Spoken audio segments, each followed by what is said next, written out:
Ragnar, mættur hérna sem stuðningsmaður liðsins eftir að hafa verið í hóp. Já. Hversu mikilvægt það fyrir þig að koma og styðja við liðið þrátt fyrir að vera ekki með þeim núna í þetta skipti? Það skiptir mig persónulega öllu máli, sko. Eins og margir aðrir, þá er maður náttúrulega svekktur að vera ekki í liðinu og jafnvel sár á tíðum, en liðið er bara miklu stærri en einhver leikmaður, þannig að finnst ég gæti ekki hjálpa þeim í liðinu, þá get ég vonandi hjálpa þeim eitthvað í stúkunni.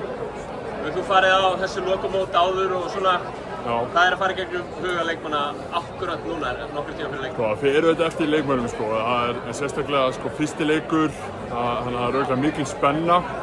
Þetta er allt annað heldur en einhver leikur í einhverjum svona riðli. Við komum á mótið, við viljum byrja sterkt.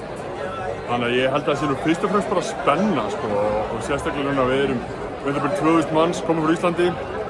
Og ég held að þeir finni það, sko, og vonandi verði það bara svolítið hjálpaði með momentumið að losna við stress og bara spenna og gaman, sko.